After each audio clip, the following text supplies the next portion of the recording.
سائنسدانوں نے فرعون کے منہ میں حضرت جبریل علیہ السلام کی ڈالی ہوئی مٹی دریافت کر لی۔ معزز دوستو، میں ہوں ماجد ملک اور آپ تمام دیکھنے اور سننے والوں کو السلام علیکم۔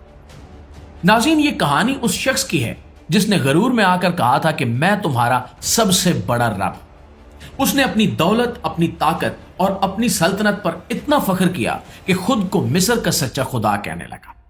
اس کا خیال تھا کہ اس کی طاقت کے سامنے کوئی بھی کھڑا نہیں ہو سکتا۔ وہ لوگوں کو دھمکیاں دیتا اور کہتا کہ میری طاقت بے مثال ہے اور میری مرضی ہی قانون ہے۔ لیکن دوستو، تاریخ نے دیکھا کہ اس غرور کا انجام ایسا ہوا جو کسی اور بادشاہ کے حصے میں نہیں آیا۔ وہ سمندر میں اس طرح ڈوبا کہ دنیا کے لیے ہمیشہ کی عبرت بن گیا۔ یہی وہ فرعون تھا جس نے حضرت موسیٰ علیہ السلام کے مقابلے میں کھڑے ہو کر اللہ کی خدائی کا انکار کیا تھا۔ اس نے بنی اسرائیل پر بے حد ظلم کیا، لوگوں کو غلام بنایا، بچوں کو قتل کروایا اور خود کو خدا کہہ کر لوگوں سے سجدہ بھی کروایا۔ دوستو، اس کا ظلم صرف ایک انسان کا ظلم نہیں تھا بلکہ پورا نظام ظالم بن چکا تھا۔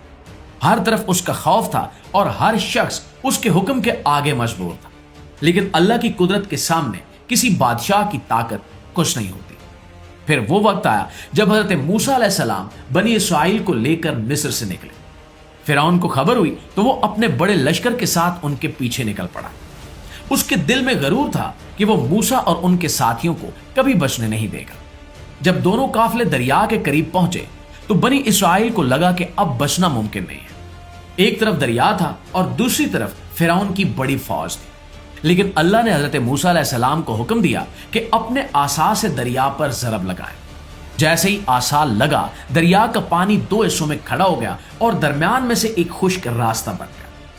بنی اسرائیل اس راستے سے گزرنے لگے، لیکن جب فرعون نے یہ منظر دیکھا تو اس نے بھی اپنی فوج کو دریا میں اتار دیا۔ اسے لگا کہ وہ بھی اسی راستے سے گزر جائے گا، لیکن جیسے ہی بنی اسرائیل پار پہنچے، اللہ کے حکم سے دریا کا پانی واپس آ گیا اور اچانک چاروں طرف سے پانی بلند ہونے لگا۔ فرعون کی فوج میں چیخو پکار مچ گئی، ہر طرف خوف پھیل گیا۔ سپاہی اپنی جان بچانے کی کوشش کرنے لگے اور عین اسی وقت فرعون کو احساس ہوا کہ اس کی ساری طاقت بیکار ہو چکی ہے۔ پانی تیزی سے اس کے گرد بڑھ رہا تھا اور دوستو، روایات میں آتا ہے کہ اس وقت اس نے حضرت موسیٰ علیہ السلام کو پکارنا شروع کر دیا تھا۔ وہ بار بار کہنے لگا کہ اے موسیٰ، مجھے بچا لو، تمہارا رب سچا ہے، میں مان گیا، میں ایمان لایا۔ کہا جاتا ہے کہ اس نے کئی بار یہ الفاظ دہرائے، مگر اس وقت بہت دیر ہو چکی تھی۔ دوستو، یہ وہ لمحہ تھا جب موت اس کے بالکل قریب کھڑی تھی۔ روایات میں یہ بھی آتا ہے کہ حضرت جبریل علیہ السلام نے اس وقت فرعون کے منہ میں مٹی ڈال دی تھی۔ اس کی وجہ یہ بیان کی جاتی ہے کہ کہیں ایسا نہ ہو کہ آخری لمحے میں توبہ کے الفاظ نکل جائیں اور اللہ کی رحمت اسے چھو لے، کیونکہ فرعون نے پوری زندگی اللہ کی خدائی کا انکار کیا تھا، خود کو خدا کہا تھا اور حضرت موسیٰ علیہ السلام کے مقابلے میں کھڑا رہا تھا۔ قرآن میں اللہ تعالیٰ فرماتا ہے کہ آج ہم تیرے جسم کو بچا لیں گے تاکہ تو آنے والوں کے لیے نشانی بن جائے۔ اس آیت کا مطلب یہ ہے کہ فرعون کی لاش کو محفوظ رکھا گیا تاکہ لوگ دیکھیں کہ غرور اور ظلم کا انجام کیا ہوتا ہے۔ سمندر نے اسے نگلا ضرور، مگر اللہ نے اس کے جسم کو باقی رکھا تاکہ آنے والی نسلیں اس سے عبرت حاصل کریں۔ معزز دوستو، صدیوں بعد جب ماہرین نے فرعون کی ممی یعنی محفوظ لاش کا جدید طریقوں سے معائنہ کیا تو حیران کن باتیں سامنے آئیں۔ سائنسدانوں نے اس کے جسم، منہ اور پھیپھڑوں کا جائزہ لیا۔ تحقیق کے دوران معلوم ہوا کہ اس کے پھیپھڑوں اور منہ میں نمک اور باریک ریت کے ذرات موجود تھے۔ یہ بات اس طرف اشارہ کرتی ہے کہ وہ واقعی پانی میں ڈوب کر مرا تھا، جبکہ اس کے منہ سے مٹی کے ذرات بھی ملے، جسے بیشتر افراد حضرت جبریل کی ڈالی گئی مٹی قرار دیتے ہیں۔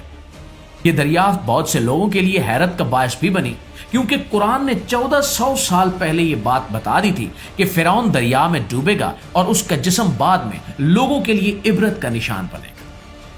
ناظرین، آج جدید سائنس نے بھی اس حقیقت کی طرف اشارہ کیا ہے کہ فرعون کی موت پانی میں ڈوبنے کی وجہ سے ہوئی تھی۔ دوستو، اس واقعے سے ہمیں ایک بہت بڑا سبق ملتا ہے کہ انسان چاہے کتنا ہی طاقتور کیوں نہ ہو جائے، اگر وہ غرور اور ظلم کا راستہ اختیار کرے گا تو اس کا انجام کبھی اچھا نہیں ہوگا۔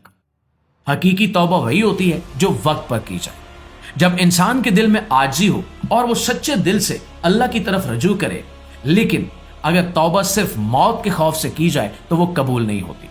فرعون کی کہانی اسی حقیقت کی یاد دلاتی ہے کہ طاقت، دولت اور حکومت ہمیشہ نہیں رہتی، باقی صرف اللہ کی قدرت رہتی ہے۔ اس لیے دوستو، عقل مند وہ ہے جو غرور کو چھوڑ کر سچ کو پہچانے اور وقت رہتے اپنے رب کی طرف لوٹائے۔ یہ تھی ہماری آج کی ویڈیو۔ اس حوالے سے آپ کی رائے کیا کہتی ہے؟ کمنٹ سیکشن میں ہمیں ضرور بتائیے۔